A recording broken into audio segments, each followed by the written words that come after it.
Donc, pour commencer, on m'a demandé d'intervenir, de faire un petit mot par rapport aux questions des structures d'éducation populaire. Aujourd'hui, nous sommes accueillis à l'Amical Lake de Côte-Chaude. Et d'ailleurs, on tient à les remercier pour leur accueil et pour tous les efforts qu'ils ont fait pour pouvoir mettre en place cet événement. Moi, personnellement, je suis... Ouais, bravo.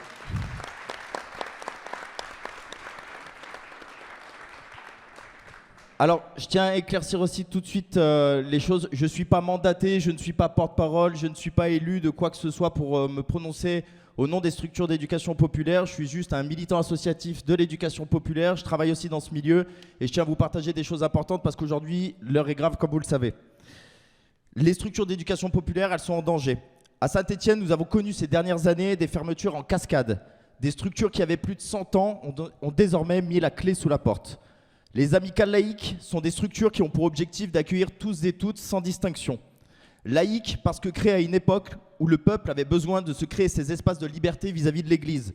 Amicales car elles se sont toujours voulues complémentaires de l'école par des activités culturelles, sportives et conviviales. À une époque où à 13 ans, on arrêtait l'école et on descendait dans les mines.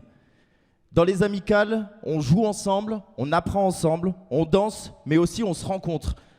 Et à l'époque, on développe une chose, l'unité de la classe ouvrière, les intérêts communs des opprimés. Les amicales deviendront vite des hauts lieux de réflexion, d'échange, de vrais lieux politiques. C'est pour ça qu'elles seront des viviers de résistance et de maquisards pendant la Seconde Guerre mondiale. Marcel Berne, Marcel Thibault, Marcel Valaisan, Johannes Saunier et Jean Lacroix. Ces noms ne vous disent peut-être rien, ce sont des militants communistes résistants, tous responsables et animateurs de l'amicale laïque du Credrock, morts ou déportés pour avoir tenu tête au nazisme. Si aujourd'hui nous sommes ici rassemblés pour parler de notre sujet du soir, c'est aussi quelque part pour leur rendre hommage et faire perdurer l'esprit de résistance qui cimente les pierres des amicales. Le gouvernement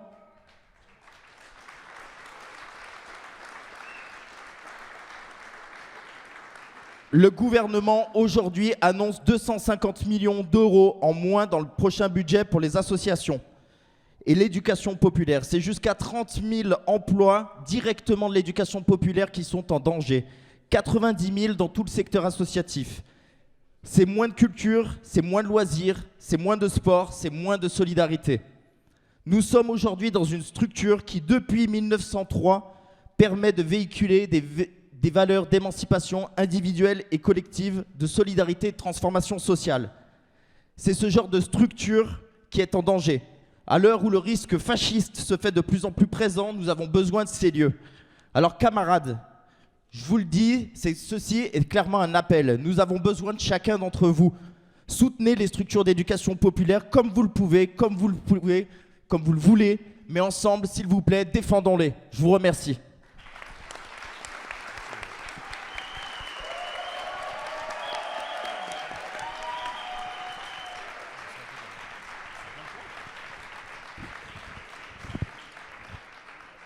Alors pour enchaîner directement, donc pour placer un peu le cadre de la soirée, donc cette soirée elle est organisée par Synthé Populaire. Donc Synthé Populaire, pour le faire rapidement, c'est une initiative qui est née du milieu associatif et militant stéphanois qui vise à se réapproprier la politique municipale donc à Saint-Étienne.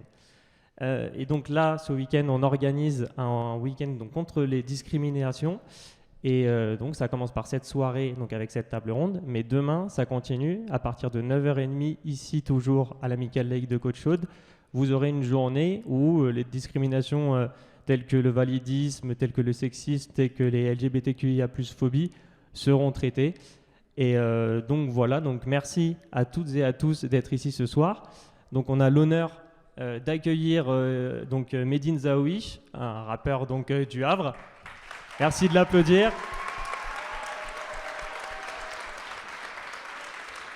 C'est un vrai engagement pour lui de venir. Il a son concert juste à côté ce soir, donc merci à lui en tout cas d'être venu. Ensuite, on a Monira Moon, donc militante pour la Palestine à BDS, syndicaliste et j'en passe, et aussi membre de Synthé Populaire. Nous avons Josiane Guinter, membre de Terrain d'Entente, structure d'éducation populaire stéphanoise active sur le quartier de Tarentaise et autres. Ensuite, vous avez Eddy Zenaf, donc militant antifasciste stéphanois et porte-parole de Synthé Populaire.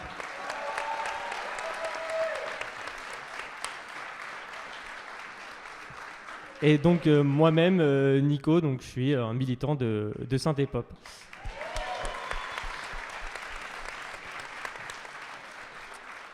Alors, petite précision, Medine a donc un timing serré, donc 45 minutes avec nous. Donc, on va se concentrer un peu sur Medine et aussi avec les autres intervenantes pour une première partie de cette conférence, enfin de cette table ronde. Donc, d'abord, pour commencer, petite question d'introduction pour toi, Heidi. Quand on parle de fascisme et d'antifascisme aujourd'hui, de quoi parle-t-on concrètement ? Eh ben, bonjour à tous. Déjà, je ne vais pas avoir la prétention de donner une définition d'un terme qui aujourd'hui est ultra débattu et où même les chercheurs n'arrivent pas forcément à se mettre d'accord. Mais c'est plutôt la vision du fascisme que nous, on peut avoir, en tout cas dans les organisations militantes dans lesquelles on est. Parce qu'il y a quand même un vrai enjeu à recaractériser de quoi on parle et à reparler de fascisme. Quand on parle de fascisme aujourd'hui, pour nous, on ne parle pas d'un retour des années 30. Chaque époque, on va dire, peut même produire son fascisme, mais surtout, le fascisme, c'est un équivalent fonctionnel, c'est pas une reproduction à l'identique de ce qui s'est passé pendant la Deuxième Guerre mondiale avec Mussolini, Hitler ou autres, etc. Donc la question, c'est pas justement de se poser est-ce que ça ressemble à Mussolini et Hitler ? Non, la question qu'on doit se poser, c'est est-ce qu'on retrouve la logique profonde du fascisme aujourd'hui, notamment sur les mouvements d'extrême droite en France et tout ça ? Et la réponse, oui. La réponse, c'est oui, parce que le fascisme d'aujourd'hui, c'est exactement un peu ce que peut être justement écrit, notamment pas mal de chercheurs qui ont pu travailler dessus. Je renvoie à des écrits de Robert Paxton, Hugo Paletta, etc., où ils essayent d'y poser une définition un peu simple, pas forcément, mais en tout cas une définition qui apparaît comme étant actualisée un peu de ce que peut être le fascisme, et ils parlent d'un mouvement de masse qui prétend œuvrer à la régénération d'une communauté imaginaire qui est considérée comme organique, donc ça peut être l'ethnie, la race, la nation, etc. Et à travers un processus de purification ethno-raciale, et puis en anéantissant toute forme de conflit social. Et tout ce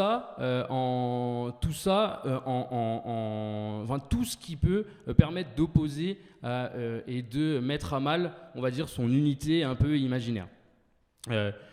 Et notamment en particulier la présence des minorités, etc., mais aussi des militants politiques, tous les activistes d'opposition politique, on le voit aujourd'hui à travers les discours qui se passent. Le tout en plus avec une certaine vision du monde, puisque comme on l'entend assez régulièrement, c'est une obsession sur la question du déclin démographique, de la décadence morale, un mélange un peu d'ultra-autoritariste et de nationalisme extrême. Et voilà. Donc ça, c'est une définition, en tout cas, sur laquelle nous, on peut s'y retrouver, qui permet d'actualiser un petit peu ce que c'est aujourd'hui quand on parle de fascisme et qui collerait, en tout cas, avec les mouvements d'extrême droite actuels. Le fascisme, en gros, et c'est aussi ça, il n'a pas besoin de bottes ni de chemise brune. Il n'a pas besoin de se dire fasciste, d'ailleurs, pour être. Et d'ailleurs, aujourd'hui, il n'y a aucune organisation politique, en tout cas, qui prétend à prendre le pouvoir, qui se définirait comme fasciste. Il avance aujourd'hui par les urnes, par la banalisation médiatique, par la criminalisation aussi des contre-pouvoirs, par l'idée en plus qu'il faut remettre de l'ordre, restaurer l'autorité, protéger la civilisation. C'est pour ça qu'on utilise ce mot-là, parce que les ingrédients aujourd'hui en France du fascisme, ils sont là en fait, parce que la fonction qu'ils essayent de poser, c'est la même chose. Et il y a aussi quand même un fait assez important, et l'histoire nous rappelle quand même une chose assez fondamentale, pour repartir justement sur l'exemple de Mussolini et de Hitler. Il faut quand même arriver à se dire, on a quand même tous et toutes entendu que Hitler est arrivé au pouvoir par les urnes. Ça, c'est quelque chose qu'on nous a un petit peu appris, inculqué à l'école, etc. C'est faux, c'est pas vrai. Hitler a effectivement eu en mars 1932, il fait 37% législative. En novembre 1932, il fait 34% législative, donc ça baisse. Et après, en fait, c'est le pouvoir allemand qui détermine, c'est la bourgeoisie allemande qui le met au pouvoir. Mussolini, c'est pareil. Mussolini, quand il prend le pouvoir, il ne prend pas le pouvoir à cause de ce que vous avez peut-être entendu parler, le fameux coup d'État, la marche sur Rome, qui en fait a été un échec total. Ils ne sont même pas arrivés sur Rome. L'armée italienne était prête en plus à tous les dézinguer. Et en fait, c'est juste le roi Victor Emmanuel III qui, du coup, vu que l'Italie était en période d'ébullition sociale, qui à un moment donné dit, en fait, il faut qu'on arrive à créer une sorte de coalition avec l'extrême droite à ce moment-là. Ça rappelle des choses quand même un peu. Et c'est en ça que c'est important de se le dire, le fascisme, il n'a jamais enfoncé de porte, il a toujours convaincu qu'on lui les ouvre. Et ça, c'est ultra important de se dire ça, c'est la bourgeoisie a toujours eu un rôle un peu dans le fait que le fascisme arrive au pouvoir. Donc voilà, c'est pour ça qu'en fait aujourd'hui, il faut parler de fascisme, pas par facilité, mais par précision. Parce qu'en plus, on a devant nous une idéologie qui veut purifier, homogénéiser, faire taire et imposer son ordre autoritaire. C'est pas du passé, c'est maintenant. Et c'est ce à quoi on doit s'opposer. Le fascisme actuel, c'est un projet politique, c'est pas un déguisement. C'est une idéologie, on l'entend aussi, qui prétend dépasser les clivages de gauche et droite. Ça, c'est aussi quelque chose qu'on retrouve un peu historiquement sur les fascistes. L'idée, c'est d'arriver à faire en sorte de créer une sorte d'unité, un peu ce qu'on disait, entre des gens qui n'en ont pas du tout le même intérêt, entre le patronat, les ouvriers, entre voilà, etc., tout en prenant un peu un symbole ultime qui détermine comme étant un symbole de proximité globale. Et voilà. Mais, et c'est là où c'est aussi important, du coup je finirai un peu là-dessus, j'ai même pas lancé le chrono alors que moi-même j'avais dit c'est 3 minutes max. Le fascisme, c'est pas une fatalité. Il progresse justement quand le pouvoir libéral choisit de réprimer le peuple plutôt que les puissants, et quand les mouvements populaires, ils ont plus de perspective. L'antifascisme, c'est pas non plus un folklore, c'est une lutte idéologique, c'est une lutte sociale, culturelle, locale contre ce projet autoritaire. Et c'est pas un fantasme du passé, c'est un projet très réel, très actuel et très dangereux. Et surtout, et c'est ça, et je finirai un peu là-dessus, les antifascistes, les groupes antifascistes, les associations, les structures qui se revendiquent antifascistes, elles n'ont pas le monopole de l'antifascisme. Ça, l'antifascisme, c'est un projet qui doit être collectif. C'est porté par tout le monde. Parce que du coup, c'est un danger pour tout le monde. Voilà, je finirai juste là-dessus.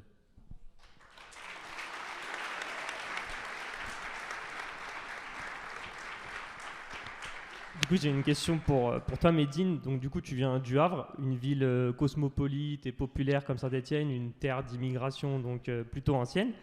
Qu'est-ce que ça t'a appris sur le racisme et sur les fractures sociales? Bonsoir à tous et à toutes. Merci de m'accueillir ce soir. Je m'excuse d'avance pour le peu de temps que je vais passer avec vous. J'ai un vrai planning très chargé. C'est pas du confort. Je sais pas d'aller me reposer. Non, vraiment, j'ai un timing très chargé là en ce moment. Et je voulais vraiment passer une tête ici, absolument, quand bien même au détriment de tout ce que je vais pouvoir raconter. Je voulais vraiment que ce soit symbolique, ma présence ici, pour plein de raisons, parce qu'on a vraiment une scène, un panel de gens qui incarnent la convergence des luttes, j'ai l'impression, ici, là, ce soir. Et c'était d'autant plus important pour moi que je sois présent ici, quand bien même que ce soit pour 45 minutes.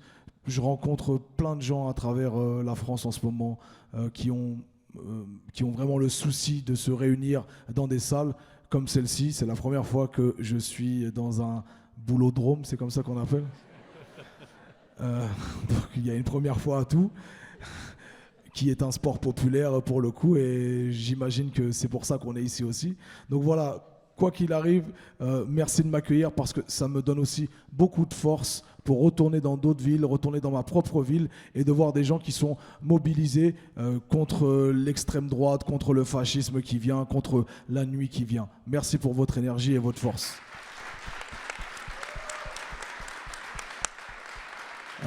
Ceci dit, pour répondre à la question là directement, c'est vrai que je viens de cette ville que certains peuvent connaître et c'est une ville qui ressemble beaucoup à ma discipline, qui est le rap, dans le sens où ça a été une ville qui a été une ville de lutte, une ville qui tient en son sein de grandes traditions syndicalistes, de grands mouvements politiques, beaucoup de départs aussi de grèves qui partent de là-bas, milieu ouvrier, etc. Et en beaucoup de points, ça ressemble au rap, ça ressemble à ma musique, dans le sens où c'est une musique qui porte une tradition d'antiracisme dans son ADN, dans son sein, d'une musique qui porte des messages plus loin que de ce qu'elle pense pouvoir porter ces messages. C'est une musique qui aujourd'hui dépasse les clivages, qui inspire des universitaires, qui inspire des militants associatifs, qui porte des luttes également. Donc ça ressemble beaucoup à ma musique. Donc j'ai l'impression en fait de vivre une espèce de double expérience vis-à-vis des luttes populaires, des cultures populaires. J'ai vraiment l'impression de vivre une double expérience en étant havrais et rappeur en même temps. C'est en ça que je peux peut-être vous aider de par mon expérience. c'est d'avoir en fait une espèce de double ADN comme ça, de quelqu'un qui grandit dans une ville ouvrière qui est irradiée par cette tradition de lutte, et quelqu'un qui finit par aimer une musique qui porte en son sein, encore une fois, toutes ces traditions et tous ces messages qui continuent d'être véhiculés. Quand bien même on peut croire que le rap aujourd'hui a dévié de sa trajectoire, en réalité, si on cherche un peu dans cette musique, on trouve des gens qui aujourd'hui continuent de tenir une ligne cohérente, continuent d'avoir le souci de la culture populaire, de l'éducation populaire. Il faut chercher un peu parce que j'imagine que les médias ne mettent pas en avant cette culture. Donc en étant havrais et rappeur en même temps, ce que j'apprends au fur et à mesure, eh bien, c'est qu'il y a des traditions de lutte qui existent bien avant moi, bien avant ceux qui sont actuellement dans une lutte, quand bien même ils ont l'impression que le climat qui est en train de s'installer est unique et qu'on ne l'a pas déjà vécu. Au contraire, on a déjà vécu ces moments de l'histoire et il y a des gens qui ont déjà lutté et résisté pour ne pas laisser la nuit l'emporter. Donc c'est celle-ci en fait, là, mon expérience, c'est que je me rends compte qu'au sein de ma musique, comme au sein de ma ville, il y a des gens qui ont lutté avant nous, physiquement. Dans ma ville, dans les années 80, il y avait la présence de skinheads. Vous vous souvenez de cette période où on appelait les FAF, les skinheads? Eh bien, ils étaient physiquement présents. Ils étaient présents dans les blocos d'après-guerre et ils avaient installé leur base là-dedans et ils terrorisaient un peu toute la ville. C'était l'époque de mes parents à moi, qui sont des immigrés algériens et qui ont grandi donc au Havre et qui ont vécu l'expérience de ces ratonnades et de ces chasses à l'homme. Et donc on a grandi dans ce climat-là. Et les récits de nos anciens nous montrent qu'ils ont activement, physiquement, repoussé la présence du fascisme sur le territoire là, du Havre, avec des documentaires qui sont sourcés, documentés. Ça n'est pas que des légendes urbaines. Hein. C'est pas que tonton Bilal qui me raconte qu'il a chassé un sking en 1983. Non, il y a vraiment des documentaires sourcés sur le sujet. Et ça nous a, laissé un espèce de tapis dans la ville où on pouvait se sentir en sécurité. On pouvait exprimer nos identités et on pouvait également aussi pratiquer cette musique tout en n'étant pas inquiété. On pouvait sortir dans le centre-ville sans être inquiété. Donc il y a eu des gens qui ont lutté physiquement pour nous donner une ville un peu plus respirable. Et c'est le cas aussi dans cette musique. C'est pour ça que je fais un parallèle à chaque fois entre le Havre et le rap. C'est aussi le cas dans cette musique où il y a des traditions d'artistes antifascistes qui ne se revendiquaient même pas comme tels. Comme tu disais, l'antifascisme n'est pas l'apanage, n'est pas la chasse gardée de ceux qui se prétendent antifascistes. Il y a des gens qui le sont organiquement. Il y a des gens qui le sont sans le savoir. Ça n'est pas un virus que l'on attrape, mais on a une action antifasciste sans même l'organiser ou la ranger dans une idéologie. Et cette musique l'est toujours d'ailleurs, était vraiment imprégné de cette tradition de par bon nombre d'artistes qui continuaient de tenir une ligne. Et ce qui fait que aujourd'hui, j'ai vraiment l'impression d'être dans mon endroit, à la fois d'honorer les traditions de ma ville, Le Havre, qui a chassé le fascisme en son temps, et de continuer aussi à pratiquer une musique populaire qui a cette tradition en son sein. Donc je me sens dans mon endroit en fait, en tant que rappeur havrais. Et bah t'es bienvenu ici en tout cas. Merci. Maintenant je me tourne vers Monira. Médine, on a parlé un peu de l'antiracisme sur le terrain face à des groupes fascistes armés et présents dans la ville. Toi, Monira, au niveau institutionnel, en tant que militant d'antiracisme, comment tu le vois, ce racisme dans les institutions aujourd'hui ?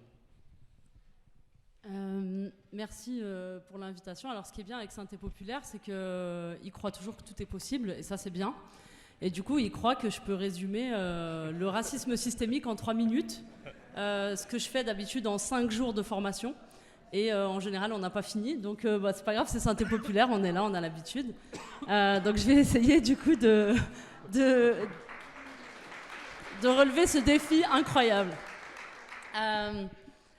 Du coup, quand on parle de racisme systémique, c'est un racisme qui imprègne toute la société et qui imprègne les structures de la société, donc toutes ces institutions.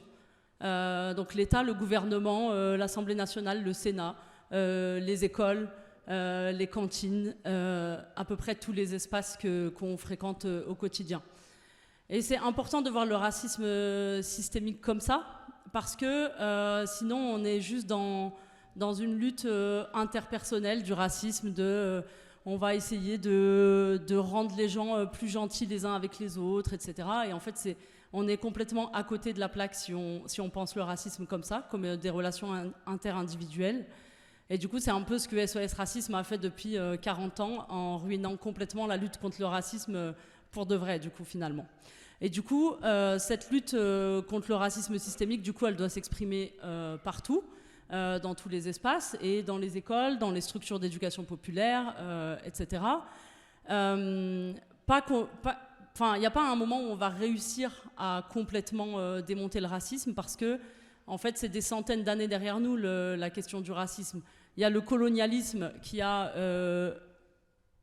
soumis des gens à des conditions d'existence d'une violence inouïe, au nom de leurs différences, au nom de la race. Et la race, elle est inventée au service du colonialisme, et donc pour dominer et exploiter. Et donc, tant qu'il y aura un intérêt à dominer et exploiter des personnes, en fait, le racisme existera. Et donc, le racisme, c'est ça, c'est une structure qui est partout et qui nous envahit, qui nous traverse, etc. Et la lutte contre le racisme, elle va avec la lutte contre le colonialisme aussi. Ça, c'est important parce que ça fait partie des combats de mon quotidien, comme certains d'entre vous le savent.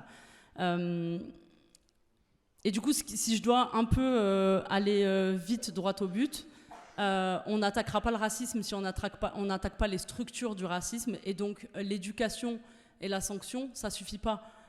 Porter plainte quand il y a une agression raciste, eh ben en fait, ça peut pas être la solution quand des institutions elles-mêmes sont racistes, quand la police elle-même est raciste, quand il y a des gens qui se font tuer parce qu'ils sont noirs, arabes, roms, pas de la bonne catégorie raciale par la police. Du coup, il n'y a pas de justice possible dans ce même cadre, dans ces mêmes institutions, dans ce monde-là. Et donc, il y a une lutte à mener en profondeur contre les violences policières, contre le racisme à l'école, contre le racisme dans les institutions, contre les lois racistes, parce qu'on est quand même dans un pays qui prend régulièrement des nouvelles lois racistes. En 2004, il y a eu la loi contre le voile à l'école, qui était une loi raciste, une loi d'exception. Comment on sait que c'est une loi raciste ? Parce qu'ils ne peuvent pas garder la même loi dans la discussion publique et médiatique et dans le passage à la loi vraiment au niveau des institutions. C'est-à-dire qu'on discute de la loi contre le voile, la loi contre le foulard islamique, etc. Et au moment de la voter, pour qu'elle soit constitutionnelle, on l'appelle la loi contre les signes ostensibles d'appartenance. Comme ça efface le fait que c'est une loi d'exception qui vise qu'une seule catégorie de la population.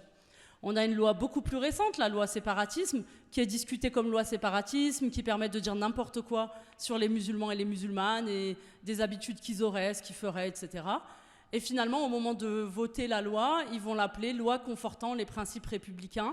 Comme ça a l'air d'être une loi qui n'est pas une loi d'exception et qui vise tout le monde. Et donc, tout cet ensemble de lois, pour moi, c'est des échecs, puisque j'ai fait partie des gens qui ont milité en 2021 contre la loi séparatisme, et on n'a pas réussi à mobiliser suffisamment à gauche, on n'a pas réussi à avoir une mobilisation suffisamment large, ce qui fait que cette loi, elle est passée, et elle s'ajoute à un dispositif islamophobe qui rend la vie des gens impossible, et notamment dans les écoles, dans les établissements scolaires, dans les universités. Et donc il y a une urgence à se mobiliser. Je suis syndicaliste pour ça aussi, c'est qu'il y a une lutte syndicale à mener, mais en fait je pense que cette lutte, elle se mène dans absolument tous les espaces de la vie quotidienne et politique.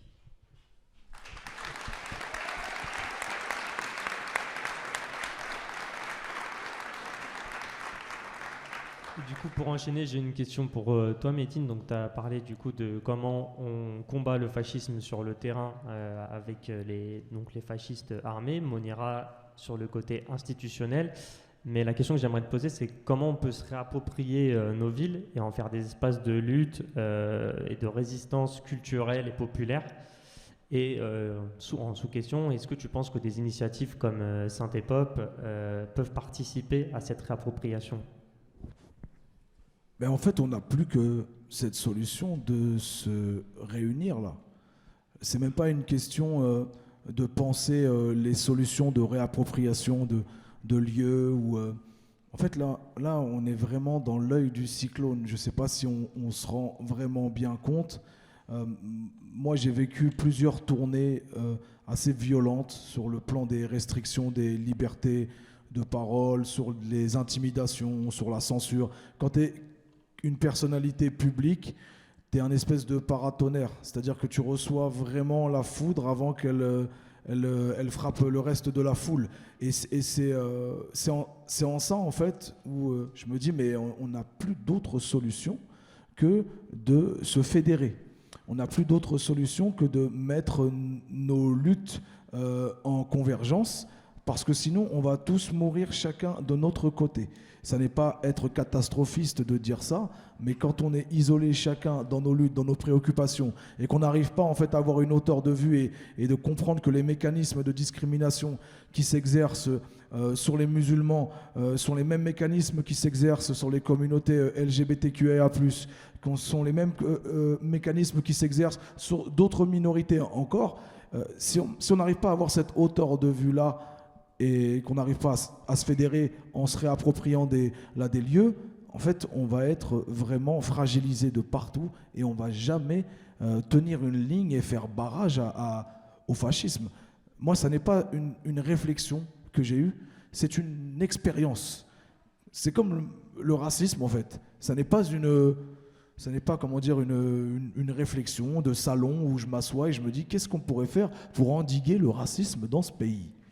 Non, tu vis le racisme de façon brutale, de façon symbolique, de façon physique, et tu finis en fait, il est déjà trop tard en fait, mais tu finis en fait par avoir une espèce d'anticorps qui se met en place et tu te rends compte que d'autres vivent les mêmes situations.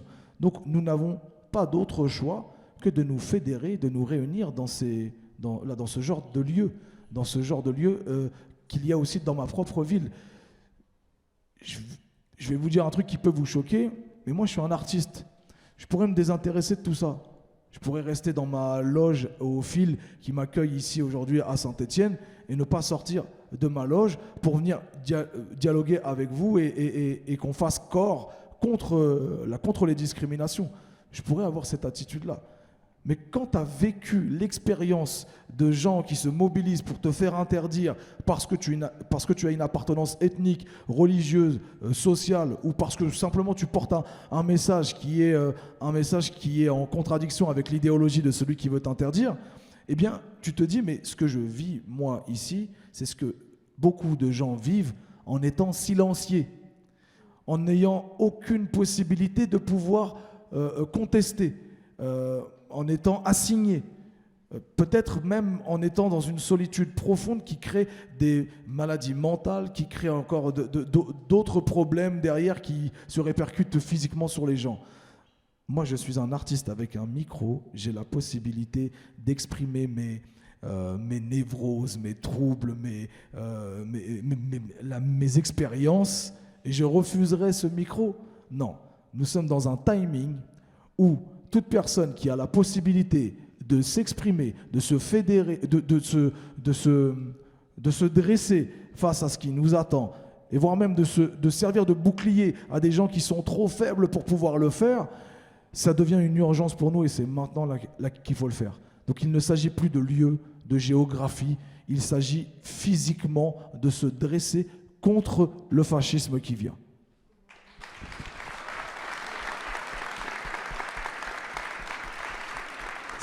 C'est parfait, ça fait lien direct avec la question que j'allais poser à Josiane. donc qui est militante, donc je le répète, de Terrain d'Entente, qui est une structure d'éducation populaire sur le quartier Tarentaise-Beaubrun. Et justement, toi, Josiane, tu utilises la pédagogie sociale et l'éducation populaire donc, dans ton militantisme comme des outils d'émancipation collective. Et pour toi, comment ça participe aux luttes, donc ces outils-là? Bonjour et vraiment merci de votre chaleur. Je pense qu'il faut d'abord faire un immense effort d'attention à ce qui se manifeste autour de nous et de s'imprégner de tout ça. Et d'abord écouter et surtout essayer de comprendre les préoccupations et les aspirations de tout un chacun.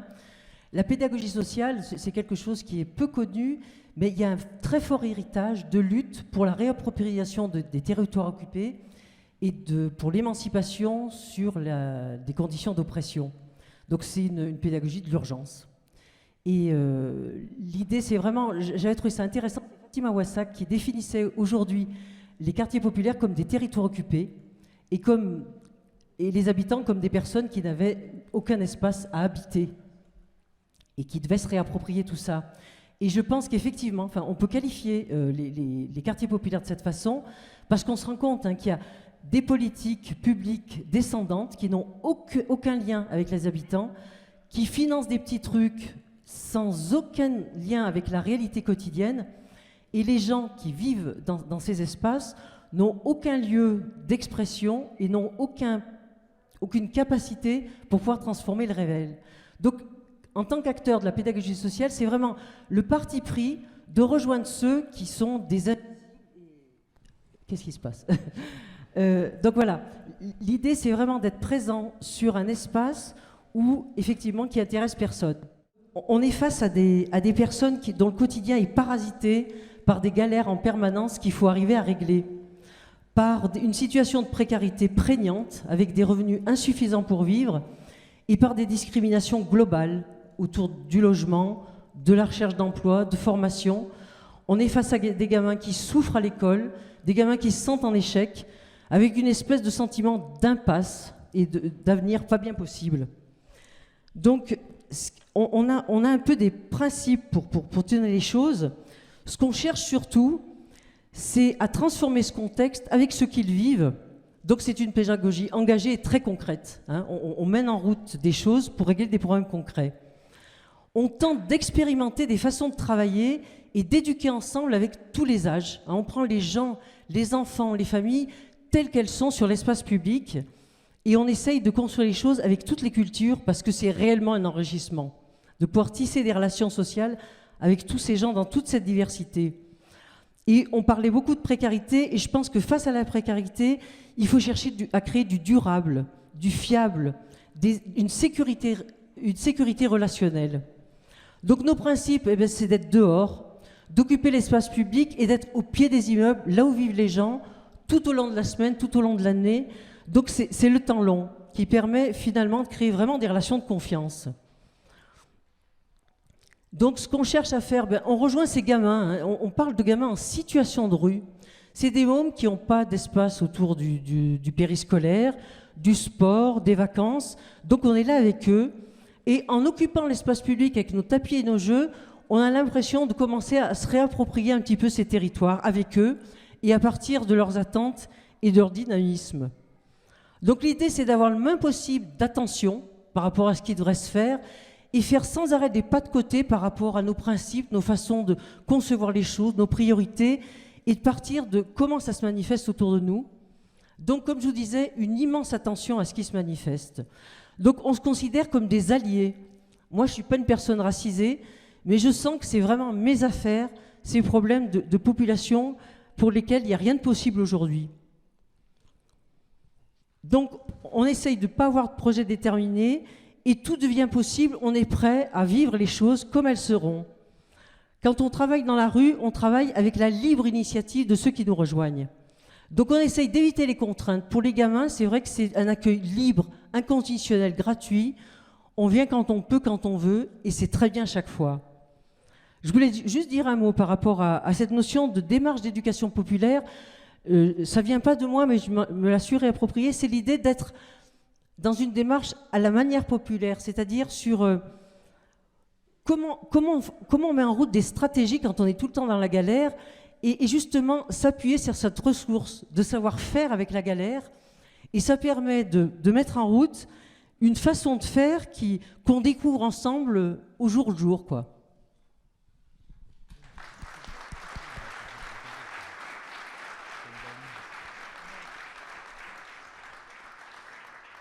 Je me retourne encore vers toi, Médine. Du coup, ton parcours, il montre que justement, le rap, tu peux l'utiliser comme un porte-voix pour porter des luttes. Et donc, tu peux politiser la culture via cet art-là. Est-ce que pour toi, à l'heure d'aujourd'hui, tu l'as un peu abordé tout à l'heure, est-ce que le rap, c'est encore un espace de résistance par rapport justement à ces questions de racisme institutionnel, de fascisme ce fascisme ambiant, quoi? Oui, ça l'est toujours. Ça l'est toujours parce que le rap est en son sein, porte dans son ADN cette tradition de subversivité, de ne jamais devenir une musique institutionnelle ou institutionnalisable. On le voit quand il y a des espèces de cérémonies qui tentent de mettre des étiquettes sur cette musique en la qualifiant de culture urbaine. Quand on essaie de classer cette musique, en fait, on n'y arrive jamais vraiment. Et on voit que le processus de tenter d'endiguer tous les sous-genres de cette musique, qui ne sont malheureusement pas reconnus par l'ensemble de la musique, d'essayer de les endiguer dans une seule étiquette, eh bien, il y a tout qui déborde et puis on ne contrôle plus des esthétiques, on ne contrôle plus des discours et ça donne lieu à ce qu'ils appellent des dérapages. Mais en réalité, c'est l'ADN de cette musique, d'être subversif et de dénoncer justement des violences sociales, des violences d'État. C'est dans son ADN. Donc, bien sûr qu'elle est toujours au premier rang, en tout cas au sein de la culture française, elle est toujours au premier rang de la dénonciation. On le voit moins parce qu'on a l'impression qu'il y a beaucoup d'artistes populaires qui aujourd'hui sont assez lisses dans leur discours et qu'ils ne prennent pas des positions. Mais ceux-là sont en réalité une minorité. Derrière ces artistes qui sont les plus populaires, il y a un vivier d'artistes qui sont catégorisés dans des sous-genres, la drill, la trap, la new wave, ça porte tout un tas de noms, la nouvelle école, etc. Et tous ces sous-genres-là sont, eux, très politisés. J'ai même envie de dire que le public du rap, quand bien même il y a des artistes, encore une fois, qui ne se mouillent pas parce que, pour X raisons, des raisons qui les concernent, le public du rap est d'autant plus politisé qu'il l'était dans les années 90-2000. Donc si aujourd'hui, tu penses pouvoir passer entre les gouttes en tant qu'artiste, de ne pas te prononcer sur la lutte contre la réforme des retraites. Si aujourd'hui tu penses essayer de passer entre les gouttes, de ne pas avoir un mot concernant Gaza, eh bien tu te mets un doigt dans l'œil parce que le public du rap français va aujourd'hui attraper ta veste et te forcer à te positionner sur ce sujet-là. Parce que le public est au premier rang de ces sujets-là. Et le public veut des artistes qui leur ressemblent. Donc vous allez pouvoir peut-être me dire que c'est de la censure ou alors c'est du lobbying et tout, etc. Mais il n'y a aucun artiste qui fait de la musique ou de l'art pour ne pas plaire à son public. C'est antinomique de faire ça. Donc l'idée, c'est de rendre, ou plutôt de replacer le curseur de la politisation de cette musique. Où il est? Il n'est pas chez les artistes. Le curseur est chez le public de cette musique. Si cette musique aujourd'hui est la plus écoutée en France, c'est grâce au public. Si cette musique est politique, c'est grâce au public de cette musique. Et je peux vous assurer qu'il n'y a aucun artiste qui aujourd'hui qui ne reçoit pas la pression de son propre public, qui n'est pas interpellé sur les sujets de justice sociale. On l'a vu pendant la réforme des retraites, où beaucoup de jeunes qui descendaient dans les manifestations utilisaient des slogans issus des albums de rappeurs. Je me souviens avoir vu des slogans de Joule, des slogans de SCH, etc. Et Joule et SCH, ils tardaient en fait à se positionner sur le sujet. Mais ce sont les publics qui ont fait sortir du bois Joule et SCH sur le sujet, en leur disant, mais nous, on utilise vos textes pour accompagner nos luttes, parce que ce sont des sujets qui nous concernent. Peut-être même des sujets qui concernent vos mères, vos tantes, à vous, artistes qui êtes sur votre perchoir. Maintenant, on veut savoir ce que vous en pensez, vous. Joule a mis du temps, mais il s'est positionné. SCH a mis du temps, mais il s'est positionné. Donc si le rap est encore politique aujourd'hui, c'est grâce à son public.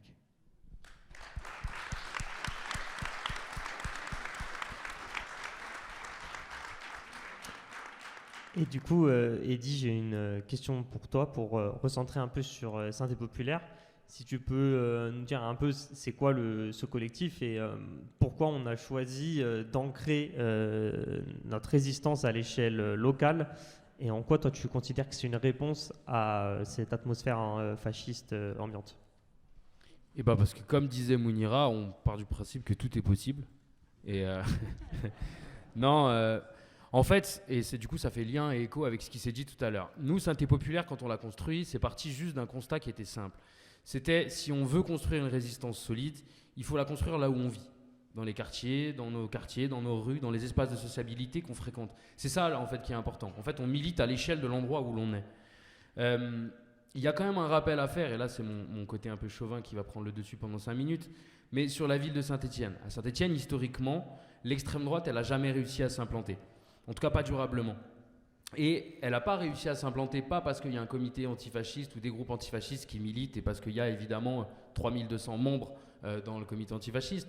C'est pas ça, c'est qu'en fait, le narratif de la ville de Saint-Étienne, il n'est pas adapté à l'extrême droite. Il n'est pas adapté à l'extrême droite, et on le voit notamment dans son vivier militant, dans son vivier associatif.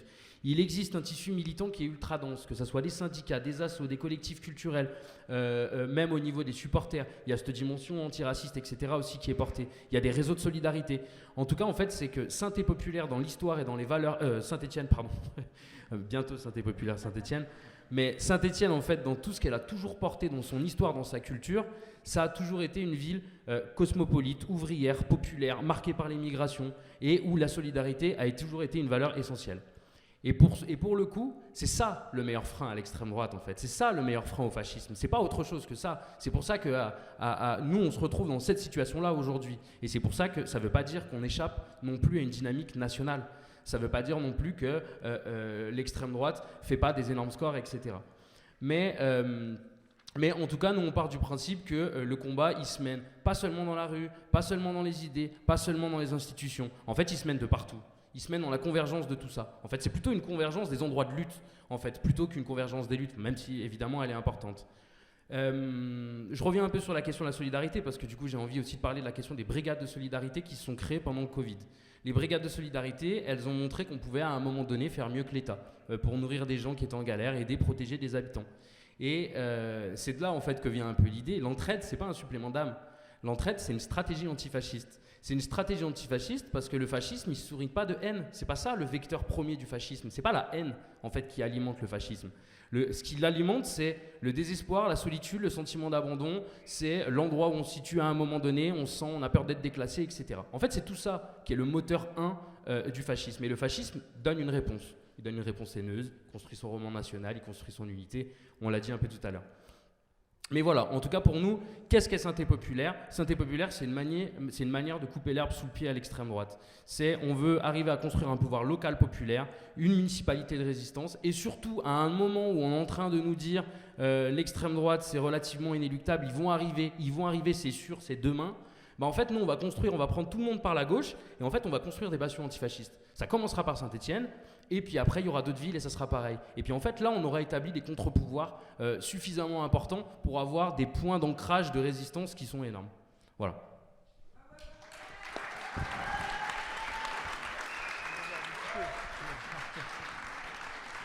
Je m'excuse, je vais devoir vous quitter. Merci pour votre accueil. Je vous laisse avec ces belles personnes.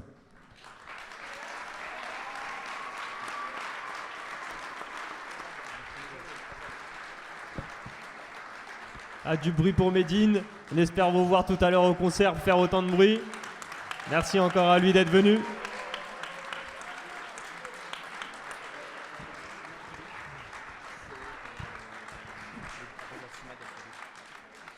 Et donc j'appelle la personne de la CIMAD, qui représente la CIMAD, à venir prendre la place de Medine. S'il vous plaît. C'est une grande responsabilité. Du coup, Monira, je me retourne vers toi. Donc tu es aussi militante pour la Palestine, donc au sein de BDS. Est-ce que tu fais un lien entre le racisme et ton militantisme antiraciste et ton militantisme anti-impérialiste et pour la Palestine libre ? Les micros craquent face à cette discussion. Évidemment que je fais un lien entre les luttes antiracistes et la lutte pour la Palestine. Je fais un lien en fait complètement naturel même, c'est-à-dire que quand je fais des formations, quand je fais des interventions sur la Palestine, je ne peux pas ne pas parler de la question du racisme. Et quand je fais des interventions sur le racisme, je ne peux pas ne pas parler de la Palestine. Et donc je veux dire, le lien, il est tellement évident, c'est tellement lié, que en fait, effectivement, je ne fais jamais une intervention sans parler de l'autre question. Les deux questions, elles sont intimement liées. Pourquoi ? À cause déjà de la racine du colonialisme. Hein. Le colonialisme invente la race et soumet du coup des races à la domination, à l'exploitation. Et ce suprémacisme blanc, il reste depuis des siècles ce qui structure le monde et ce qui le fabrique. Aujourd'hui, ce qui est important dans la question de la Palestine, c'est que moi, je fais partie d'une génération, et on est super nombreux et nombreuses comme ça, qui s'est politisée par la question de la Palestine. C'est-à-dire que j'ai pas d'abord découvert le féminisme, les luttes sociales, le syndicalisme, etc. C'est d'abord la Palestine qui m'a politisée parce que j'y voyais quelque chose qui me parle. Et ça, c'est hyper important parce que y a toute une génération de gamins, de très jeunes qui sont dans les collèges, dans les lycées, dans même les écoles primaires, qui sont touchés par ce qui se passe en Palestine et qu'on ne laisse pas s'exprimer, on ne laisse pas discuter de cette question, on ne laisse pas exprimer ce qu'ils ressentent, ce qu'ils voient, ce qui est une injustice totale. Et en quoi ça fait écho, ça fait reflet, c'est-à-dire que là, je pense qu'on l'a vécu les 2 dernières années, quand sur les plateaux télé, ils sont en train de parler des Palestiniens, quand ils sont en train de les déshumaniser, ben en fait, on sait qu'ils parlent de nous aussi. Et en réalité, toute la rhétorique qui est utilisée contre les musulmans et les musulmanes à longueur d'année, avec la question du terrorisme, du danger, etc., c'est la même rhétorique en fait, c'est exactement la même chose. Et moi, je ne peux pas entendre autre chose quand ils parlent des Palestiniens qu'en fait, ils parlent de moi aussi, ils parlent de nous, ils parlent de nos frères et sœurs, ils parlent de nous, c'est la même chose. Et donc ça, les enfants le voient, mais ils vont à l'école dans des endroits où ils n'ont pas le droit de s'exprimer. Et donc dès qu'ils vont commencer à parler de la Palestine à l'école, tous les dispositifs de répression qui ont été faits contre les musulmans vont s'appliquer aux gamins qui vont parler de la Palestine à l'école en leur disant, en fait, là, tu enfreins la laïcité. Et ça n'a rien à voir avec la laïcité, mais c'est exactement ces règles islamophobes qui sont utilisées pour empêcher les gamins de parler de la Palestine. Et donc le lien, c'est pas un lien théorique, intellectuel, c'est un lien réel du vécu quotidien des gens, de mon propre vécu de quotidien, comment je suis arrivée à devenir une militante et à devenir une syndicaliste, mais de comment la plupart des enfants qui se reconnaissent dans la question palestinienne finissent par comprendre la question du racisme à travers la question de la Palestine, de comprendre la déshumanisation, l'invisibilisation, le fait de se faire qualifier de terrorisme à travers la question de la Palestine.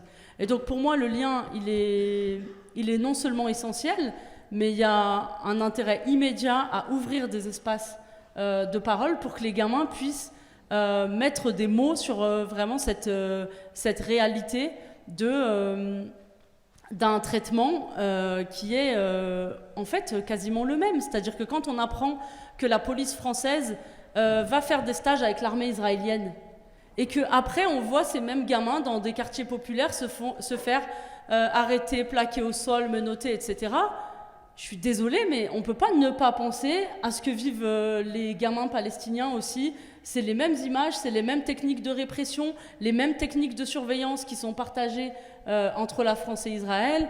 Les mêmes techniques, là le drone arrive en France, c'est des techniques très israéliennes, la technique de surveillance par drone. Et là, ça arrive en France parce qu'il y a des liens très forts entre le colonialisme français et le colonialisme israélien, un intérêt de la France à maintenir ce colonialisme qui est immense, ce qui fait que la France parle comme un porte-parole d'Israël en fait aujourd'hui. Et la France n'a rien n'a proposé à toute cette jeunesse, mais même à peu près tout le monde. Je veux dire, les mobilisations là pour la Palestine, elles sont quand même massives. Et en fait, la France n'a rien à proposer que de la répression, que la police, la justice, des poursuites pour apologie du terrorisme. Et si la France, la première chose qu'elle a faite en octobre 2023, c'est prendre cette mesure d'apologie du terrorisme pour poursuivre des gens, pour qu'ils puissent pas trop être libres de s'exprimer sur la question palestinienne, c'est que le potentiel révolutionnaire, même ici, de la question palestinienne, en fait, il est immense. Et du coup, la fascisation, c'est aussi ça, c'est aussi capter qu'il y a des endroits où il y a un potentiel révolutionnaire, et les violences policières aussi. Je veux dire, les mobilisations qu'il y a eu après la mort de Naël, c'est un potentiel révolutionnaire qui est immense, ce qui fait que la répression, elle a été intense, et que des gamins ont pris 1 an de prison pour une canette, des peines vraiment hallucinantes. Et donc, si on n'arrive pas à capter que la fascisation, elle passe aussi par cette question du racisme, par cette question du colonialisme, de comment on censure la solidarité avec la Palestine, ben on passe à côté de la moitié du problème en fait. Et donc voilà à peu près ce que je voulais dire.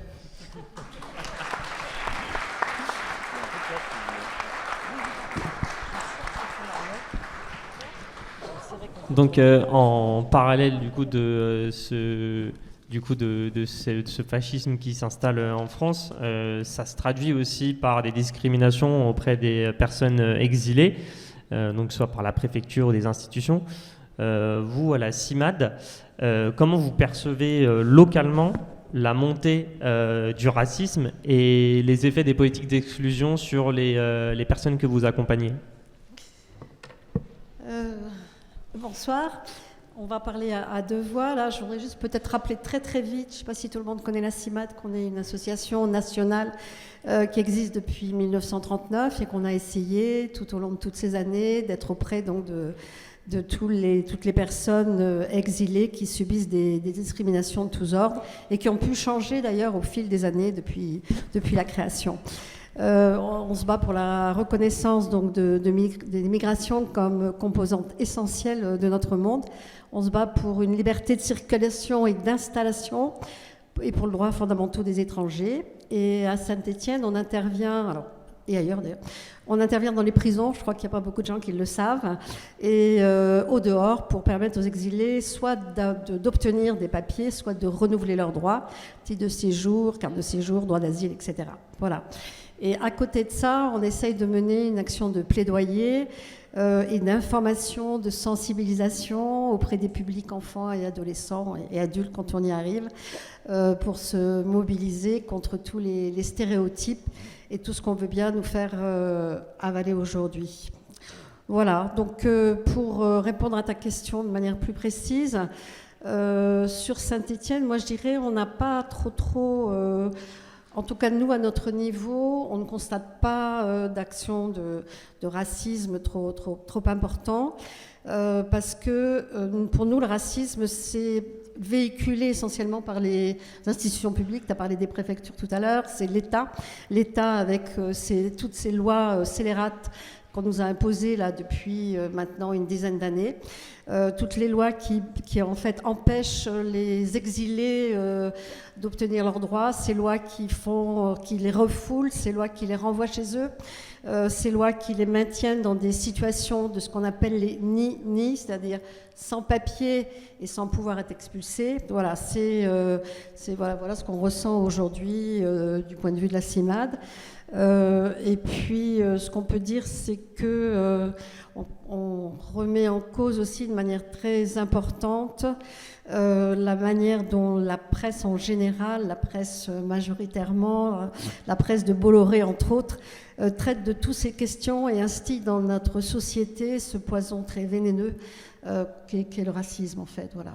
Oui, je vais peut-être enchaîner, bonsoir. Sur l'actualité du durcissement et des conditions de naturalisation et de délivrance des titres de séjour. Alors, malheureusement, la liste est très très longue. Je vais essayer de me concentrer sur des éléments un peu marquants.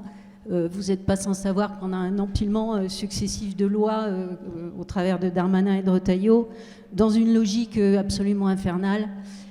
Si on prend le sujet de la naturalisation, alors c'est un petit focus qui est intéressant à faire, parce que ce que ça dit tout ça, cette affaire de naturalisation, c'est qu'en fait, ce qui sous-tend la philosophie de cette circulaire, c'est vraiment de dire que en fait, la naturalisation sera une récompense. C'est réservé à une élite qui serait méritante, et pas finalement comme ce qui pourrait être l'aboutissement d'un processus d'intégration complètement légitime. Alors pour pouvoir être naturalisé, désormais, il va falloir avoir un niveau de français que peu de Français d'ailleurs pourront avoir. Ça pourrait être intéressant à mesurer. Passer des examens civiques pour bien s'assurer qu'on a bien rempli les critères d'adhésion aux valeurs de la République. Prouver son intégration à la communauté française. Et puis démontrer des ressources stables. Donc toute personne qui aurait pu avoir un accident de parcours, du chômage, une rupture de droit, de toute façon, elle sera forcément exclue du dispositif. La régularisation des personnes sans papier, ce qu'on observe, nous, c'est une très forte détérioration d'accès. À titre indicatif, les délais de traitement à la préfecture de la Loire, c'est théoriquement 7 mois.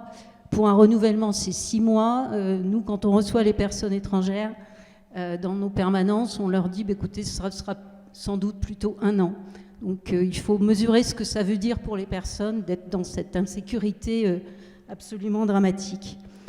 Et puis aujourd'hui, pour avoir accès à des papiers, hormis quelques situations familiales, ça passe par le travail. Mais vous savez, comme nous, que pour pouvoir travailler, il faut un titre de séjour. Et si je n'ai pas de titre de séjour, je ne peux pas travailler.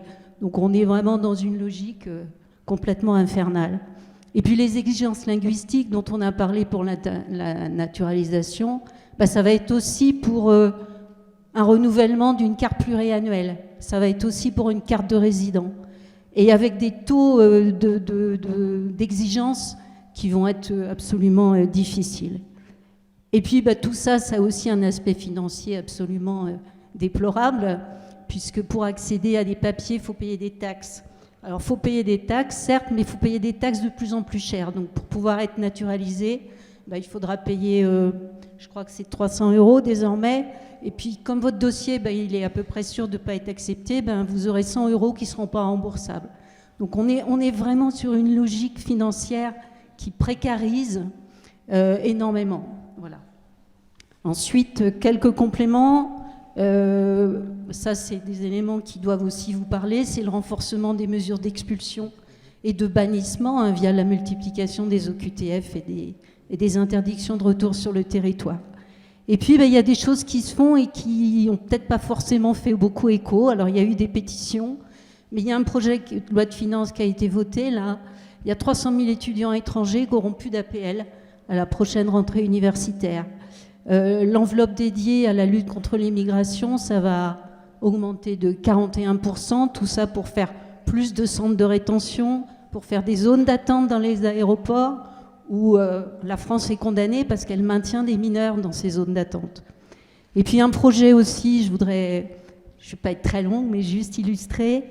Ça a été retiré par Bayrou dans le cadre de sa démission, mais il y avait 2 projets de décret absolument terribles qui visaient à restreindre l'AME, l'aide médicale d'État, parce que vous savez que les étrangers, en fait, ils font du tourisme médical, en fait. Ils viennent se soigner parce que ici, c'est bien. Ouais, sauf que l'AME, c'est, pour les étrangers, c'est 0,5% des dépenses de santé globales. Donc si on remet ça en perspective, voilà, ça interroge. Alors donc pour ce qui était prévu dans le cadre de l'AME, c'est que en fait faut pouvoir présenter des papiers avec des photos. Sauf que il y a plein de personnes étrangères qui, dans le cadre de leur parcours, et notamment des jeunes, ils sont fuient leur pays, ils n'avaient pas de papiers. Parce qu'ils ont aussi été victimes de vols, ils ont été victimes de chantage, à la confiscation de leurs papiers. Et puis l'AME, en fait, l'avoir, ok, mais si vous vivez avec quelqu'un qui a des ressources, en fait, non, parce qu'on va conditionner l'accès de l'AME aux ressources du couple. D'accord ? Alors, il y a des prévisions qui ont été faites par des ONG, c'est 40 000 à 60 000 personnes qui seraient sorties du dispositif de soins, dont une majorité de femmes. Voilà, donc ça en dit long sur la vision. Voilà, et puis je termine. Les accords répétés contre l'accord franco-algérien. Voilà, vous avez vu le vote historique voté sous l'impulsion du RN. Et puis en dernier lieu, je voudrais aussi... juste m'arrêter sur le marchandage inique entre le Royaume-Uni et la France, puisqu'on s'échange en fait les personnes étrangères. Voilà, merci.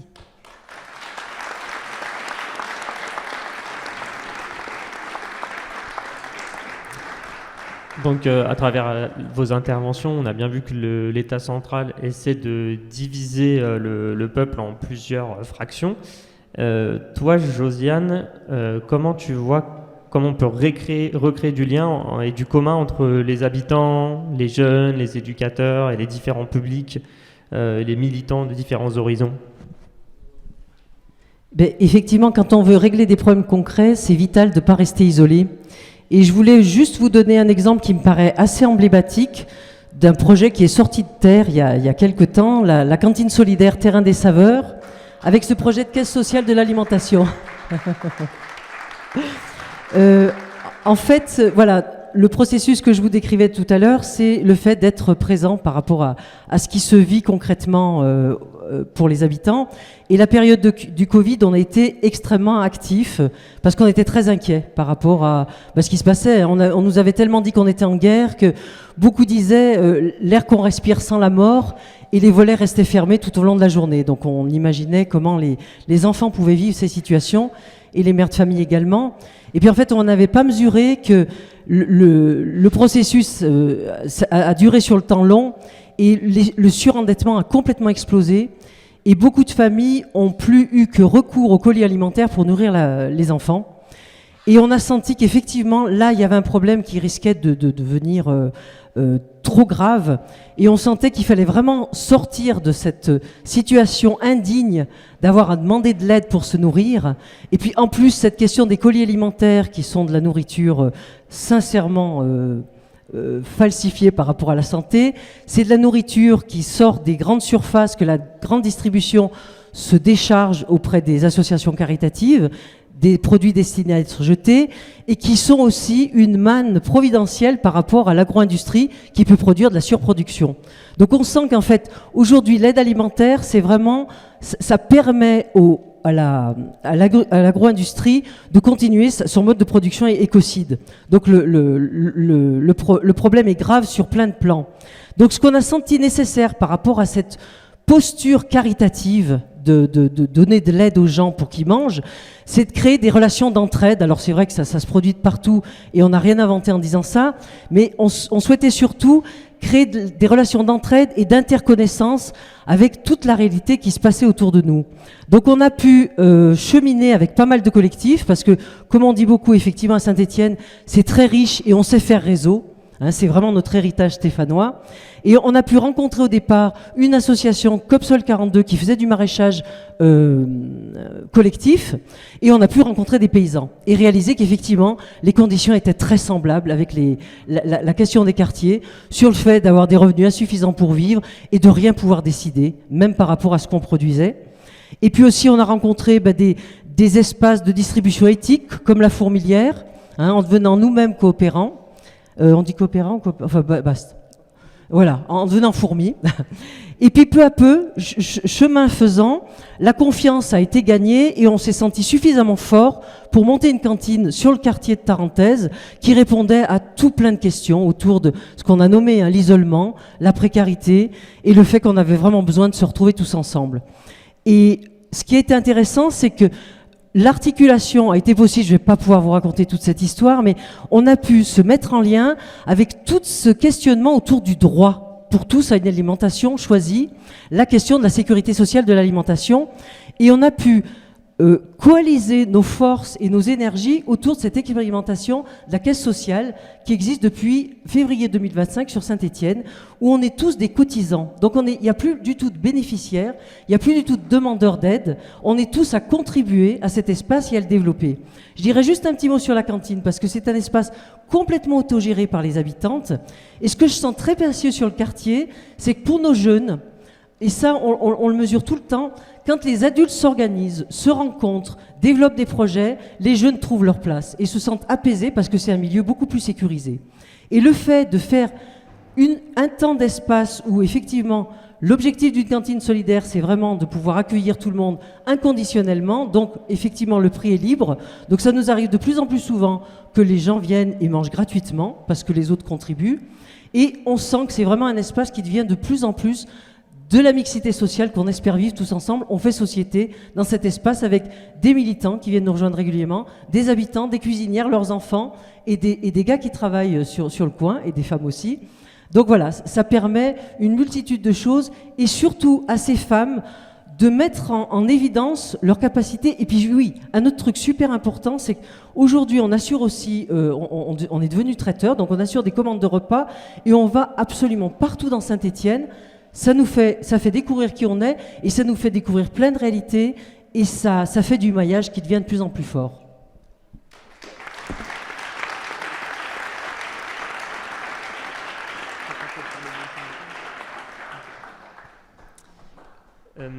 Et du coup, je vais me tourner maintenant vers Monira.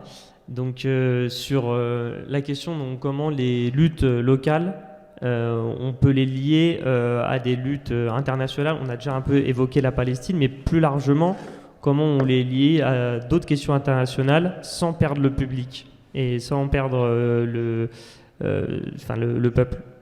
Alors à chaque fois, c'est des questions qui recouvrent beaucoup de choses. En tout cas, nous, avec BDS Saint-Étienne, on milite localement ici depuis 11 ans. On a créé il y a 11 ans BDS Saint-Étienne et du coup pour nous c'est une façon d'ancrer très localement la lutte, la solidarité avec la Palestine et cela en faisant des liens avec d'autres luttes, c'est-à-dire qu'on a travaillé dès le début avec les Antifa, avec les JC de la Loire, avec tout un tas d'organisations qui sont ici ou même pas. Et en fait, l'idée, c'était d'avoir vraiment un truc concret, quotidien, ce qui fait que il y a, selon les endroits en France, on voit où il y a des endroits où il y a vraiment des luttes qui sont ancrées, où il y a vraiment des gens qui se connaissent, qui militent sur des causes, etc.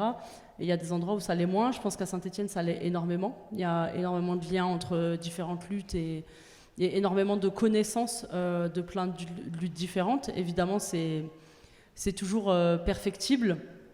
Mais je pense que Synthé Populaire, ça montre aussi l'intérêt d'avoir à la fois l'action très concrète de terrain, là, ici, maintenant, et aussi de voir le plus large, donc de voir l'arrivée du fascisme, de voir comment il faut lutter contre le capitalisme, contre le fascisme, contre des oppressions qui sont vraiment plus grandes que nous et avec vraiment une vision internationaliste.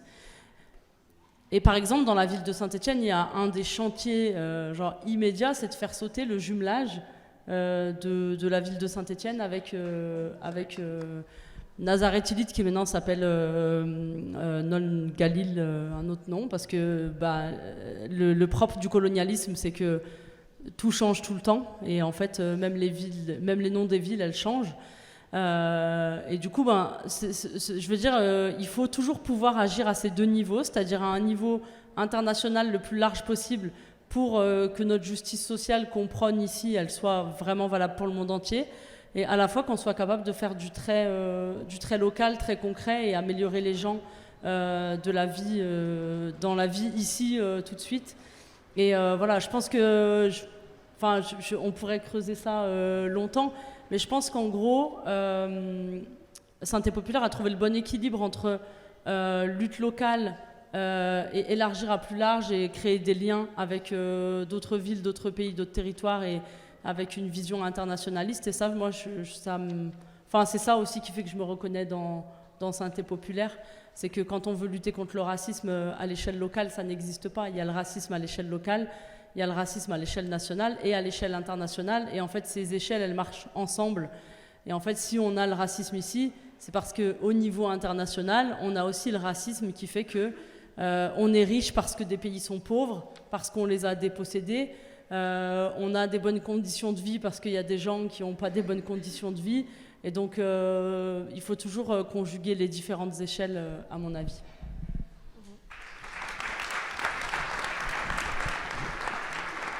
Du coup, pour rester sur l'échelle locale, vous, la CIMAD, comment vous voyez les alliances qui sont possibles entre les différents collectifs, notamment qui sont présents ici, mais d'autres à Saint-Étienne, que ce soit les syndicats, que ce soit les structures d'éducation populaire, que ce soit des collectifs comme Santé populaire? Alors c'est un peu plus compliqué, on est peut-être moins, moins content que... Voilà, comme on est très très pris par les actions au quotidien d'accompagnement des exilés sur des questions vraiment très pratico-pratiques de droit, etc., c'est plus compliqué. On a plus de mal en fait à se mobiliser sur des questions transversales et sur ce qu'on appelle effectivement la sensibilisation et travailler avec les autres. Voilà. Alors on a mené quand même un certain nombre d'actions. On a travaillé avec des structures culturelles, la Comète, la MJC des Tilleuls, le Méliès, pour faire un certain nombre d'actions plus culturelles, pour toucher d'autres gens, pour travailler beaucoup plus en transversal, mais on estime qu'on n'est pas encore très très bon.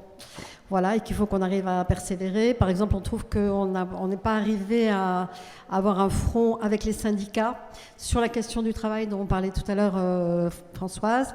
Et il faut qu'on arrive vraiment à progresser sur ces questions-là. Voilà. Ensuite, on travaille beaucoup par contre avec un collectif qui s'appelle Pour que personne ne dorme à la rue, qui est constitué de plein de groupes, de collectifs qui accueillent qui hébergent, qui accueillent des exilés, et on arrive à travailler, à faire des choses concrètes sur ces questions-là avec eux. Et puis on a démarré il n'y a pas longtemps avec d'autres associations, dont Terrain d'Entente, mais aussi beaucoup d'autres, un travail avec un collectif national qui s'appelle Pas sans nous, qui est un collectif qui travaille avec beaucoup de quartiers de banlieue et de gens de banlieue pour faire en sorte de se faire entendre leur voix et arriver à... Ils ont monté toute une série de revendications vraiment très percutantes, très, très intéressantes.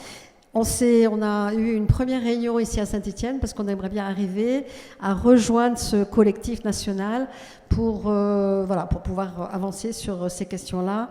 Et pour nous, la CIMAD, c'est extrêmement important parce que ça nous permettra peut-être de toucher aussi des personnes de quartier qui n'ont pas forcément des problèmes de papier, mais qui sont aussi très, très concernées par ces questions. Et par rapport à Santé populaire... Alors, je ne vais pas m'engager au nom de la CIMAD parce qu'on ne le fait pas toujours, mais je pense que c'est extrêmement important que ce collectif existe. Voilà.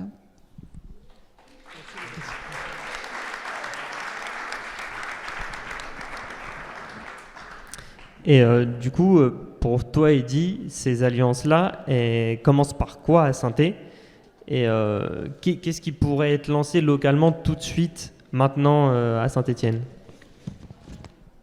Déjà, je l'ai dit tout à l'heure, à Saint-Étienne, on part pas de zéro. C'est-à-dire que on part d'une ville où il y a une existence, une tradition des luttes et un réseau militant quand même assez large. Et du coup, c'est comme ça en fait qu'il y a il y a quand même pas mal de luttes qui sont investies collectivement, on l'a entendu depuis tout à l'heure aussi, mais effectivement il y a des réseaux de lutte et c'est pas forcément des choses qu'on arrive à retrouver ailleurs. C'est-à-dire cette tradition d'arriver à travailler en commun sur, je vais le caricaturer un peu vachement, mais des communistes, des anarchistes qui travaillent ensemble, etc. Enfin, ou des militants qui sont vraiment sur deux mondes spécifiques, etc., mais qui rejoignent à travers des ponts de lutte. Ça, c'est ultra important. Et je pense que c'est cette diversité politique et militante qui a fait quand même la force de Saint-Étienne. Et c'est cette diversité-là qui permet justement, comme je le disais tout à l'heure, de faire en sorte de boucher la possibilité d'implantation de l'extrême droite, parce qu'au final, en fait, ça tape à un endroit et puis il va y avoir une réaction, boum, ultra collective là-dessus. Pour moi, il y a plusieurs axes en fait qui sont importants, et c'est notamment, le premier, c'est ce qu'on est en train de parler, c'est la construction des coalitions larges. C'est-à-dire qu'il ne faut pas déclarer l'unité. Ça, on l'entend beaucoup dans les partis de gauche, notamment, sur la question unité. Mais unité, elle ne se décrète pas, elle se construit, en fait. Et si elle est décrétée comme ça, en fait, c'est un épouvantail qu'on anime, et puis, en fait, ça apparaîtra à quel endroit. Donc ça, pour le coup, il ne faut pas que l'unité, ça soit un slogan, il faut que ça soit une pratique militante. Ça, c'est ultra important. Après, en termes de pratiques concrètes, etc., qu'on peut mener à l'échelle de la ville, on a commencé à en parler. Il y a la question des campagnes contre les violences policières, la lutte pour le logement, la défense des services publics, le soutien aux exilés, l'action écologiste locale, etc. Voilà, parce qu'en fait, il faut se dire aussi que le fascisme et l'extrême droite attaquent tout ce qui émancipe. Et la réponse, elle doit être justement de coaliser toutes celles et ceux qui sont déterminés comme étant des ennemis. C'est ça un peu qui est ultra important. C'est comment on arrive à coaliser les cibles de l'État d'aujourd'hui et les cibles notamment de l'extrême droite et puis de leurs partenaires du moment que sont la bourgeoisie, qui ne sont pas que des partenaires du moment, qui sont des partenaires tout le temps. Il y a la question de développer des pratiques d'entraide, ça on en parlait tout à l'heure. Et puis il y a effectivement, il faut qu'on arrive à préparer une stratégie de pouvoir municipal. En fait, il faut que si on veut vraiment protéger la ville, récupérer la ville des mains en fait de ceux à qui elle est détenue, il faut investir notamment ces élections municipales. Pas forcément sur la gestion de ville, mais pour en faire des communes populaires, des villes sans peur comme il y a pu avoir en Espagne à un endroit donné, avec des assemblées locales, des délégués révocables, des gestions transparentes, etc. Mais en vrai, pas une mairie qui domine justement les habitants, mais plutôt une mairie en fait qui rend le pouvoir aux gens. Et ça, c'est ultra important. Et c'est pour ça que je revenais tout à l'heure sur la question de construire des forteresses pour arriver à aujourd'hui en fait avoir de l'espoir en fait et de l'optimisme, parce qu'il y a des raisons de pouvoir en avoir. Et moi, je pense qu'on va gagner à la fin. Bon, après, je le dis comme ça, mais voilà.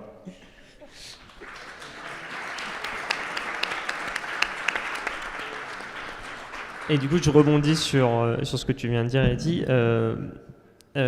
Pour toi, Monira, là, cette forteresse-là que décrit Eddy, cette ville antiraciste et antifasciste, à quoi elle ressemblerait? Encore des vastes questions. Hein. 3 minutes. Hein. Elle ressemblerait à nos soirées. Non, en vrai, je pense que il faut pas être naïf en fait sur le projet. J'aimerais bien dire ouais, ce serait génial, dans 3 ans on aurait éradiqué le racisme. Mais en fait c'est faux, parce que tout dépend de systèmes qui sont racistes, les financements dépendent de systèmes qui sont racistes, les structures elles sont là, elles sont profondes, ancrées. Et donc ce qui est important c'est pas d'arriver, en fait c'est d'être sur le chemin. Et donc, ce qui serait important dans notre Saint-Étienne idéal, ce serait d'être toujours au travail de lutter contre les oppressions et de jamais se dire bah, c'est bon, on a fini, on a réussi. Et donc, pour moi, ça, c'est une des visions importantes, c'est-à-dire que évidemment qu'on peut faire mieux en termes de racisme. Moi, je veux dire, il y a de la discrimination spatiale à tous les étages. Il n'y a pas d'endroit pour que les jeunes restent dehors. Ça, j'ai toujours trouvé ça absolument aberrant, c'est-à-dire que quand les gens ils sont ados, ils ont envie d'être avec leurs potes. Toutes les familles ne sont pas super cool, ne sont pas super contentes d'accueillir 4 ou 5 potes à la maison tous les jours. Et donc forcément, les jeunes ont besoin d'être quelque part. Ils ont besoin de rester quelque part. Et Saint-Étienne, ça fait partie des villes où il y a beaucoup de jeunesse et il n'y a pas d'endroit pour qu'ils y soient. Et donc après, les jeunes, ils restent dans un parc qui est pour les petits et les gens s'en plaignent. Et ils se retrouvent contrôlés par la police sans arrêt à Beaubrun parce qu'ils sont dans le parc pour les enfants. Et donc ça veut dire qu'on a toute une tranche de la population qui n'a pas d'espace pour exister, qui n'a pas d'espace pour être là, pour se rencontrer, etc. Et ça, par exemple, ça fait partie des choses qui sont scandaleuses et qui relèvent du racisme en réalité. Parce que c'est toujours pareil, il y a des gens qui ont les moyens d'être dans leur jardin, d'être dans un espace qui est l'espace à eux, etc. Et il y a tout un tas de gens qui n'ont pas ces moyens-là d'être dans un espace qui est à eux. Et donc, déjà pour moi, un endroit antiraciste, ce serait un endroit où on se baladerait dans la rue et il y aurait des jeunes qui sont là et qui sont là en ayant le droit d'être là, sans que la police vienne les emmerder, sans que les gens se plaignent qu'ils les dérangent, etc. Et donc pour moi, ça fait partie des questions importantes parce que je veux dire, à chaque fois que je discute avec des jeunes, je me rends compte à quel point il y a des gens qui ont la sensation de ne pas avoir de place à la fois physique et de place à la fois dans la symbolique, quoi, de pas exister dans ce monde. Et donc pour moi, ça fait partie des choses importantes. Il y aurait plein d'autres choses, hein. Il y aurait par exemple une mairie qui ferait pas des chantages, il y a plein d'autres choses. Mais je veux dire, si je dois parler que sur la question du racisme, il y a vraiment beaucoup à faire dans tout le travail qui bénéficie des travails les plus pénibles, les moins bien payés, les plus précaires, etc.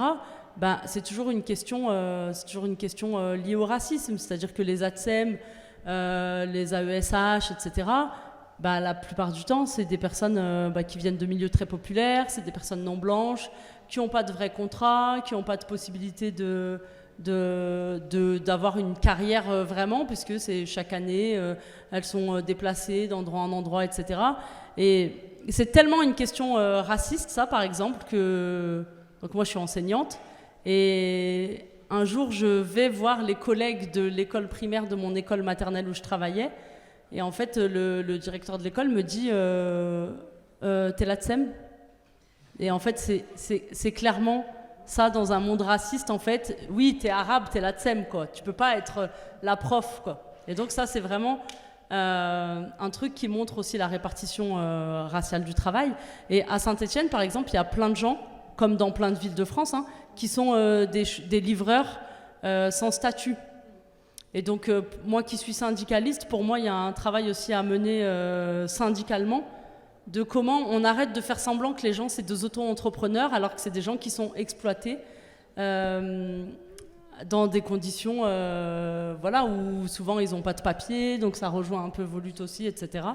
Donc voilà, donc en fait, finalement, ce que je suis en train de dire, c'est qu'il y a du travail dans la santé, dans le social, dans le logement, dans la circulation, dans l'espace public, etc. Et donc il y a du travail dans tous les domaines, dans vraiment tous les domaines en vrai.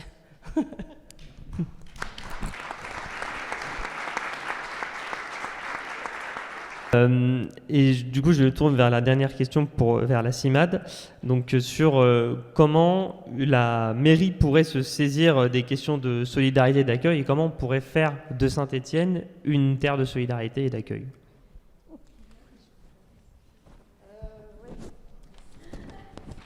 Ouais, alors on a essayé de réfléchir à votre question avec Françoise. On s'est dit la question de l'hébergement. Il faudrait obliger les bailleurs sociaux à accueillir dans leur logement, il y a plein de logements vides en fait dans les logements sociaux, accueillir donc les exilés, voilà, puisque le maire est président d'office des offices HLM. Il faudrait rétablir les conseillers numériques. La mairie avait mis en place des conseillers numériques pour aider les gens à se débrouiller au travers des arcanes voilà. Et en fait, ils sont passés de 5 à 2 récemment. Et on se dit que ça, il faudra absolument le développer. On s'est dit aussi qu'il fallait rétablir des guichets, notamment dans les mairies et un peu partout, puisque le problème des guichets concerne les exilés, mais aussi un certain nombre, enfin beaucoup de gens de la population. Voilà. Et puis, on a parlé aussi de la gratuité des transports. Alors, c'est sûr que ce n'est pas un choix... il y a la STAS, etc. Mais il nous semble qu'une ville peut négocier avec la STAS, entre autres, pour obtenir des transports gratuits pour les gens qui en ont besoin. Et je vais passer le micro à Françoise. Non, mais on fait peut-être tout dit. Alors, j'ai tout dit. Alors, voilà. Merci beaucoup. On va finir par si chacun d'entre vous autour de cette table aurait une phrase que le public devrait retenir ce soir pour vous? Est-ce que vous pourriez la dire? Donc, je vais commencer par toi, Eddy, et après on fera dans l'ordre. Moi, c'est une phrase de Gaël Perdriau. Non, je rigole. Je rigole. Non, une phrase, c'est difficile, j'en ai déjà dit 6. Mais en gros, c'est... moi, je pense qu'il y a vraiment cette volonté d'avoir besoin d'être optimiste un peu sur les choses. Pas un optimisme tarte, un peu nul. Oui, les choses vont de fait décanter, ça sera bien, etc. Mais je pense que ce genre d'événement, ce genre de structure, de choses qu'on arrive à construire un peu ensemble, pour moi, c'est vraiment ça, les vrais leviers qu'on est en train de pouvoir poser. Et c'est pour ça que moi, je réinsiste vraiment quand on a construit Synthé Populaire. L'idée, c'était pas de se dire on va faire une liste témoin, on va rigoler, on va s'amuser, on va faire un truc, puis voilà, on va mener juste la bataille des idées. Non, vraiment, la volonté, en fait, c'est qu'on gagne à la fin. Parce qu'en fait, on veut pas les miettes, on veut pas la baguette, on veut la boulangerie, on veut tout. En fait, et ça, pour le coup, ça, c'est vraiment important. Il faut vraiment qu'on aille au bout du processus parce qu'en fait, on n'a pas le choix. C'est ce qu'on a dit plusieurs fois, mais pour le coup, on n'a pas le choix d'avoir cette victoire-là. Aujourd'hui, on est vraiment sur... c'est la fameuse phrase là pour le coup, pas un peu cliché, mais pour le coup je trouve qu'il est quand même assez vrai. Je crois qu'il y a Brecht qui disait le vieux monde se meurt, le nouveau monde tarde à apparaître et dans ce clair-obscur surgissent les monstres. Et ben pour le coup c'est vrai. Gramsci, excusez-moi. Mais voilà, en tout cas pour le coup il y a vraiment un truc qui est un peu important qui se situe à cet endroit-là aujourd'hui, et pas qu'aujourd'hui d'ailleurs, ça fait des années je pense. Il y a le besoin de construire en fait la suite, et la construction de la suite elle va passer par ici, par la ville, par d'autres choses, par d'autres aspects, etc. Et il y a vraiment le besoin que tout le monde, en tout cas à son échelle, arrive à militer sur des choses et arrive à le rendre collectif et commun. Voilà. C'est pas de Gaël Perdriau du coup.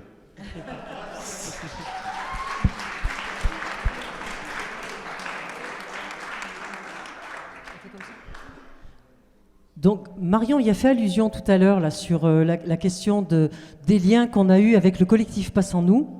Et on a eu un bel événement qui s'appelait Nos quartiers ont de la gueule. Il est tout récent et qui rassemblait vraiment... on était tous ensemble autour de cette question. Et on a voulu aménager ce temps avec l'idée de... Il nous semble qu'il est urgent de mettre les quartiers au centre des questions d'une ville. Et d'aller à la rencontre de tous ces gens. Et on sent qu'effectivement, on l'a bien dit, il y a vraiment un vivier, une force réelle sur Saint-Étienne, une façon d'appréhender les choses, de les comprendre et de devenir de plus en plus apte à produire des choses. Et en même temps, la situation, elle s'aggrave. Donc la question de cette interpellation sur les quartiers qui ont de la gueule, c'est-à-dire qu'ils sont déterminés, ils arrivent à tenir des choses.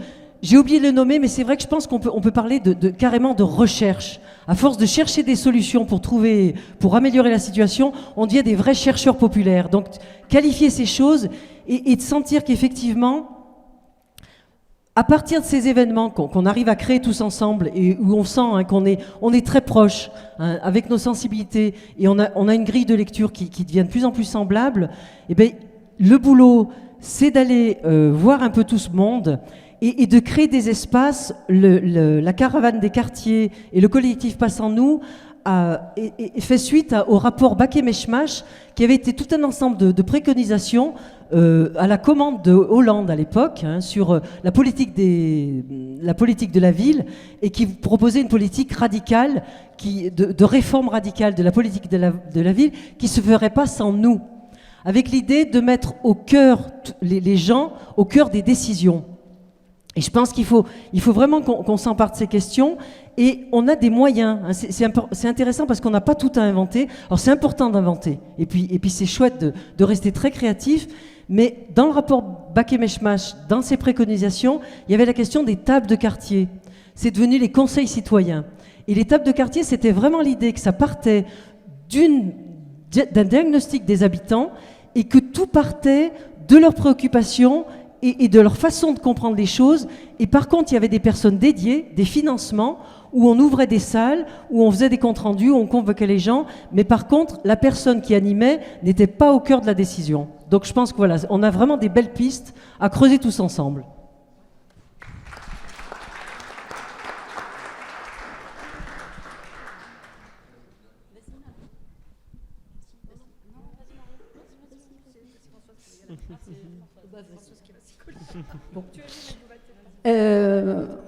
Moi, je retiens une vraie notion de partage et et de convergence. Bon, ça, on en a parlé. Et puis je pense que effectivement, derrière tout étranger, il y a soi-même, quoi. Donc il faut être dans cette relation particulière. Et puis se dire que c'est un contexte qui est lourd, hyper lourd, mais je pense qu'on peut être dans la lutte et dans la joie. Voilà, j'aurais envie de dire ça. C'est possible.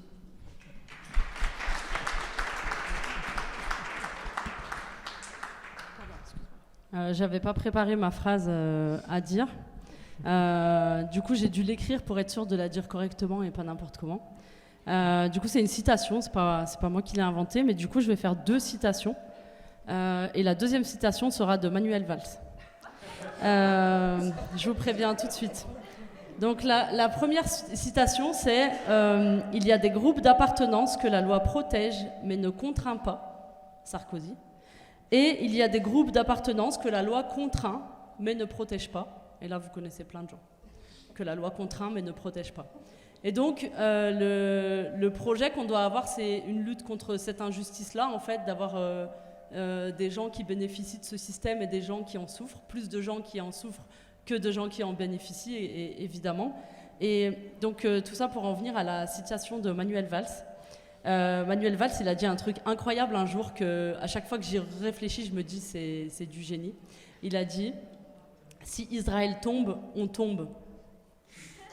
Et du coup, moi je trouve ça incroyable parce que tu te dis, bah ouais, oui, on est d'accord, c'est ça qu'il faut. C'est-à-dire que, en fait, quand tu luttes contre le capitalisme, quand tu luttes contre le racisme, contre le colonialisme, contre les injustices, et ben en fait, le lien, ils le font eux-mêmes en fait. Quand Manuel Valls dit, si Israël tombe, on tombe, ça veut dire que quand on est en train de lutter pour la Palestine, on est aussi en train de lutter pour nos propres droits. Et que tout à l'heure, quand je disais qu'il y avait un potentiel révolutionnaire dans la lutte pour la Palestine, en fait, c'est ça. Si Israël tombe, on tombe. Amen.